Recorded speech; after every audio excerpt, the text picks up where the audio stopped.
नमस्कार साथियों supreme court ने टेट की सुनवाई के लिए पुनर्विचार याचिका की सुनवाई के लिए ओपन कोर्ट की मंजूरी दे दी है। लेकिन साथियों आज मैं आपको एनसीटी के नियम बताने जा रहा हूं, जिसमें साथियों सबसे ज्यादा रार है और यहाँ पर एनसीटी खुद फंसती हुई नजर आ रही है।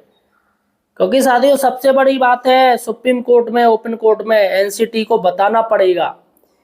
क्या बताना पड़ेगा? न्यूनतम शैक्षिक अर्हता क्या है, क्या होती है न्यूनतम शैक्षिक अर्हता, आप इसे किस नजरिए से देखते हो।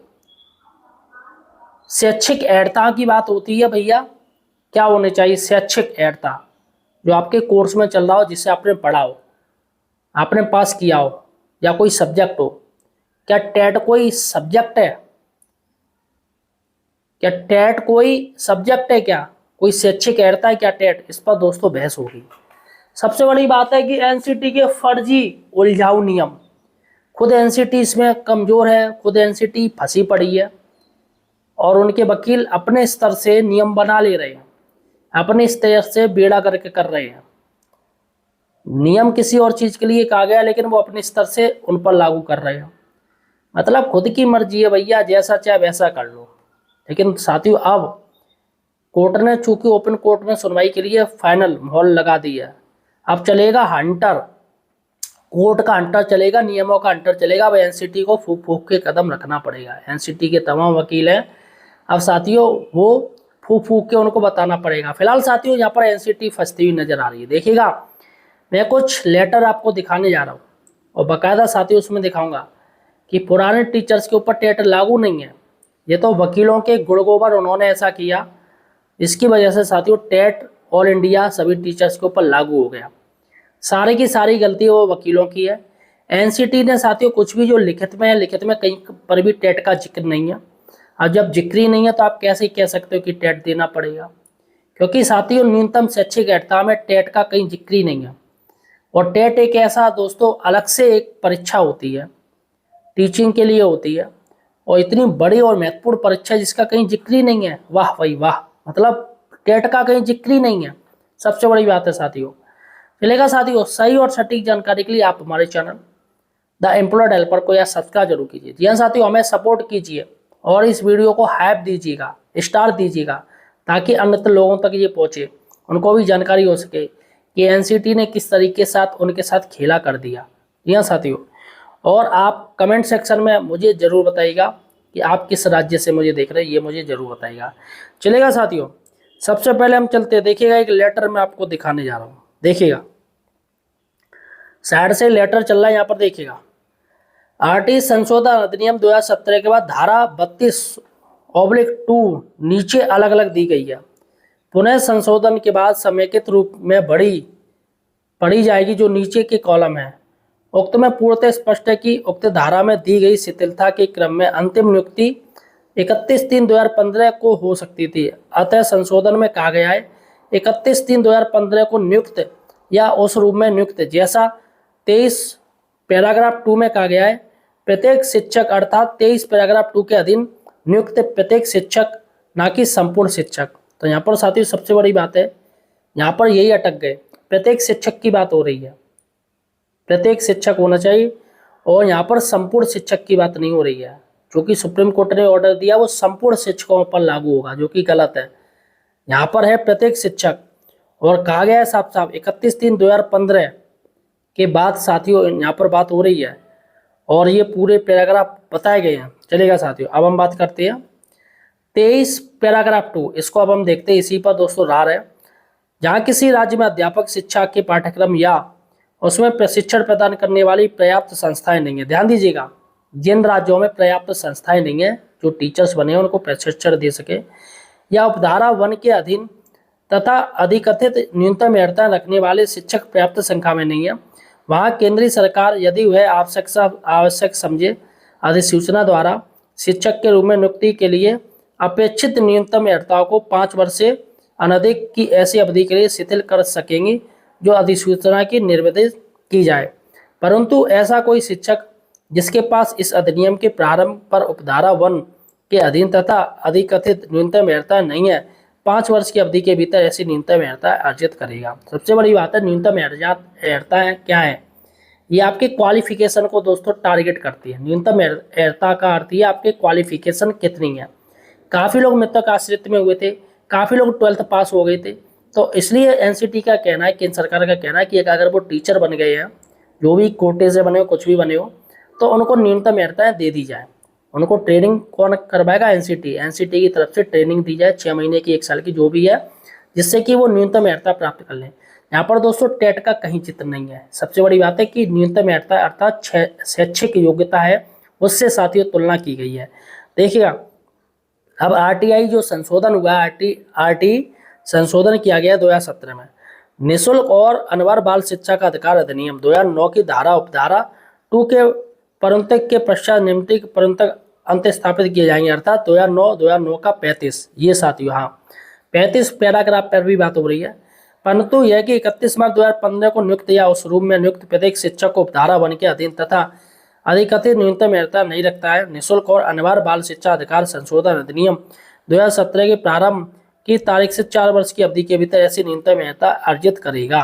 तो सीधी सी बात है दोस्तों, न्यूनतम अर्हता बात यही हो रही है। यहाँ पर साथियों टेट का कई नाम नहीं लिया गया है, चलेगा साथियों।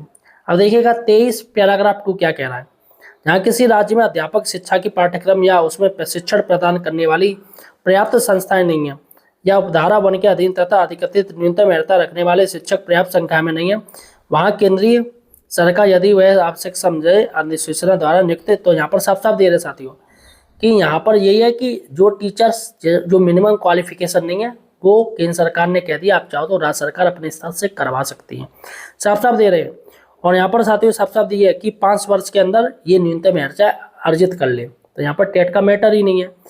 और यहाँ पर साथियों सबसे बड़ी बात है कि 2017 में फिर से ये साथियों वो किया गया संशोधन, देखिएगा। परंतु यह कि 31 मार्च 2015 को नियुक्त उस रूप में नियुक्त शिक्षक जो उपधारा वन के अधीन तथा अधिकतम न्यूनतम अर्हता नहीं रखता है। निःशुल्क और अनिवार्य बाल शिक्षा अधिकार संशोधन अधिनियम 2017 के प्रारंभ की तारीख से 4 वर्ष के अवधि के भीतर ऐसी न्यूनतम अर्हता अर्जित करेगा। तो यहाँ पर साफ साफ दे रहे न्यूनतम अर्हता है। और देखिएगा और लेटर है, टेस्ट संबंधी निर्णय में दाखिल अपने हलफनामे ने एनसीटी ने बिंदु 1 से बिंदु 12 तक तथ्यात्मक एवं अब तक जारी अधिसूचना का जिक्र किया है, लेकिन बिंदु 13 में जो कोर्ट को उसने सलाह दी थी, वहाँ थोड़ी सी चूक हो गई। इसमें एनसीटी द्वारा कहा गया था, क्या कहा गया था? अपेक्षित प्रशिक्षण व्यवसाय की योग्यता के बिना, अर्थात अपेक्षित जो भी शिक्षक नियुक्त है, चाहे वह 2001 के पहले का हो, चाहे वह 2001 से 2010 के मध्य अथवा 2010 से 2011 के मध्य, सभी के लिए नियुक्ति और पदोन्नति में भी टेट लागू होगा। एनसीटी की इस व्याख्या से पता चलता है कि उक्त निर्देश मात्र ऐसे शिक्षकों के लिए जिन्होंने तत्कालीन समय में अपेक्षित योग्यता पूरी नहीं की थी। ऐसी व्यवस्था 2017 के संशोधन प्रशिक्षण के लिए की गई थी। यहाँ एनसीटी ने अपनी व्याख्या में अंतर्गत कहा है कि जो शिक्षक और अपेक्षित है, चाहे वह जब के हो, उनको टेट देना होगा। ऐसी स्थिति 23 अगस्त 2010 के पैरा 4 में जिन्हें यह निर्देश दिया गया कि उन्हें प्रशिक्षण करना होगा, उसे बदलकर टेट किस नियम से जोड़ा गया है। अतः एनसीटी द्वारा यहाँ गलत सलाह दी गई है। तो यहाँ पर प्रशिक्षित मतलब सीधी सी बात है कि योग्यता की बात हो रही है, जो शैक्षिक योग्यता न्यूनतम शैक्षिक अर्हता करनी पड़ेगी, लेकिन यहाँ पर एनसीटी ने उसे टेट से जोड़ दिया। तो ये वकीलों ने गुड़ गोबर कर दिया पूरा का पूरा। तो ये नियम ही बदल दिया गया। यहाँ पर ट्रेनिंग की बात हो रही है, ना कि टेट की। तो यहाँ पर ट्रेनिंग का मैटर है साथियों कि उन्हें ट्रेनिंग यानी एनसीटी को प्रशिक्षण कराना होगा। एनसीटी करवाए, राज्य सरकार करवाए, कैसे भी करवाए, एनसीटी मॉनिटरिंग करे, लेकिन साथियों उसे बदलकर टेट किस नियम से जोड़ा गया है, ये एनसीटी को यहाँ पर गलती कर दी। एनसीटी ये सब वकीलों ने किया है, क्योंकि टेट का नाम ही नहीं है। हालांकि एनसीटी अपनी सलाह में यह नहीं कहा कि 2010 से पहले सबको देना पड़ेगा, अर्थात जो पूर्व प्रशिक्षित है उन्हें नहीं कहा है। तो यहाँ पर ये भी बात है कि भैया कि चलो अगर ये टेट की भी कह रहे हैं, तो यहाँ पर 23 अगस्त 2010 के बाद की बात हो रही है। 23 अगस्त 2010 के बाद में शैक्षिक योग्यता अर्हता होनी चाहिए पूरी। तो टेट की भी अगर बात एनसीटी कह रही है तो ओबियसली 23 अगस्त 2010 के बाद वालों के ऊपर लागू होना चाहिए। लेकिन यहाँ पर क्या हो रहा है कि सुप्रीम कोर्ट ने हाथ दे दिया, सभी पर टेट लागू होना चाहिए, जो कि गलत है। देखिएगा साथियों, एक और देखिएगा लेटर। अब मैं आपको सीधे एनसीटी का लेटर दिखा रहा हूँ। एनसीटी का जो आर्टिकल है, जो केंद्र सरकार ने संशोधन किया है, जो लिखा है वो देखिएगा। 23 पैराग्राफ 1 यही साथियों उपधारा है। कोई व्यक्ति जिसके पास केंद्रीय सरकार द्वारा अधिसूचना द्वारा प्राधिकृत किसी शिक्षा प्राधिकारी द्वारा तथा अधिकृत न्यूनतम अर्हताएं शिक्षक के रूप में नियुक्ति के लिए पात्र होगा। ये उन्होंने कह दिया कि न्यूनतम अर्हता होनी चाहिए तभी वह शिक्षक बनेगा। तो साथियों ओबियसली राज्य सरकार जब भी एडवर्टाइजमेंट निकालती है तो ओबियसली न्यूनतम अर्हता होती तभी वो लेती है, वैसे किसी की भर्ती नहीं होती। लेकिन साथियों जो मृतक आश्रित होते हैं उस मैटर में साथियों मृतक आश्रित में चूंकि उनकी मौत हो गई किसी की, उसके परिवार में किसी को नौकरी मिल जाती है, तो ऐसे में साथियों हाँ इनके लिए न्यूनतम अर्हता एनसीटी कह रही है कि इन लोगों को न्यूनतम अर्हता दी जाए जो कि किसी कारणवश इनको नौकरी मिली है। और यहाँ पर देखिएगा 2 देखिएगा, जहाँ किसी राज्य में अध्यापक शिक्षा के पाठ्यक्रम या उसमें प्रशिक्षण प्रदान करने वाली पर्याप्त संस्थाएं नहीं है, उपधारा 1 के अधीन या अधिकृत न्यूनतम अर्हता रखने वाले शिक्षक पर्याप्त संख्या में नहीं है, वहाँ केंद्रीय सरकार यदि वह आवश्यक समझे अधिसूचना द्वारा शिक्षक के रूप में नियुक्ति के लिए अपेक्षित न्यूनतम अर्हता को 5 वर्ष से अनधिक ऐसी अवधि के लिए शिथिल कर सकेगी जो उस अधिसूचना में निर्मित नहीं है। तो यहाँ पर सीधा राज्य सरकार के ऊपर डाल दिया कि राज्य सरकार देखे किस तरीके से टीचर्स को ट्रेनिंग करनी है और न्यूनतम अर्हता उसको देनी है। अब देखिएगा हम यहाँ पर साफ देखिएगा, परंतु ऐसा कोई शिक्षक जिसके पास इस अधिनियम के प्रारंभ पर उपधारा 1 के अधीन तथा अधिकथित न्यूनतम अर्हता नहीं है 5 वर्ष की अवधि के भीतर ऐसी न्यूनतम अर्हता अर्जित करेगा। तो सीधे न्यूनतम अर्हता अर्जित करने की बात साथियों यही हो रही है।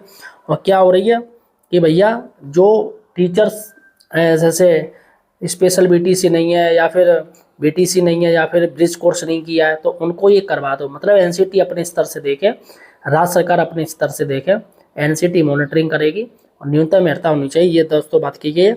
शिक्षक को संदेय वेतन और भत्ते जो उसकी सेवा निबंधन और शर्तें होंगी वो विहित की जाएंगी। तो यहाँ पर साथियों साफ मैंने आपको नियम दिखा दिए, एनसीटी के भी दिखा दिए, सभी के दिखा दिए। तो यहाँ पर एनसीटी पर गलती हुई है, उनके वकीलों पर गलती हुई है, क्योंकि जो न्यूनतम शैक्षिक अर्हता है उन्होंने इसको टेट को बोल दिया कि टेट भी शैक्षिक अर्हता है, जो कि गलत है। क्योंकि टेट की कोई पढ़ाई नहीं होती, ना ही इसका कोई कोर्स होता है कि भैया 2 साल आपको टेट, ये तो एक परीक्षा होती है, सिर्फ एलिजिबल क्राइटेरिया करने के लिए होती है। इसका टेट का जो मेन मकसद है वो भीड़ कम करने के लिए सिर्फ इसलिए लाई गई है, क्योंकि बेरोजगार ज़्यादा हो गए थे, नौकरियां हो गई थी कम। अब बेरोजगार ज़्यादा हो गए तो साथियों प्रेशर पड़ रहा था गवर्नमेंट के ऊपर, इसलिए गवर्नमेंट ने तय किया कि भैया हम टेट करवाएंगे जिससे भीड़ को हटाया जा सके। अब टेट के बाद सुपर टेट लाया गया, क्योंकि टेट भी लोग पास कर रहे थे फिर भी साथियों बेरोजगार हो रहे थे, तो सरकार ने एक और डाल दिया कि अब हम सुपर टेट भी लाएंगे। कई राज्यों में लागू है सुपर टेट, कई राज्यों में लागू नहीं है। तो सुपर टेट आता है, उसके बाद साथियों वैकेंसी में मेरिट बनती है, उसमें भी साथियों मेरिट में जो आगे उनकी नौकरी बनना, किसी की नौकरी नहीं है। तो देखा जाए साथियों एक आईएएस से भी बढ़कर, आईएएस से भी टफ नौकरी हो गई है शिक्षक की नौकरी। इतने लेवल उन्हें देने पड़ रहे, पहले टेट देना पड़ेगा, पहले तो बीटीसी या डीएलएड करना पड़ेगा, फिर उनको टेट देना पड़ेगा, वो पास करना पड़ेगा, फिर सुपर टेट देना पड़ेगा, वो पास करना पड़ेगा। उसका साथियों वैकेंसियों का इंतजार करने पड़ेगा। जब वैकेंसी आएंगी उसमें भी मेरिट बनेगी, और मेरिट में जो टीचर्स आ जाएंगे वो भाग्यवान है, बाकी के रह जाएंगे वो साथियों फिर से तैयारी करें, फिर से इंतजार करें नई वैकेंसी का। तो फिलहाल साथियों आप मुझे किस राज्य से देख रहे हैं, आपका क्या कहना है मुझे कमेंट सेक्शन में बताइएगा, और वीडियो को शेयर जरूर कीजिएगा। धन्यवाद।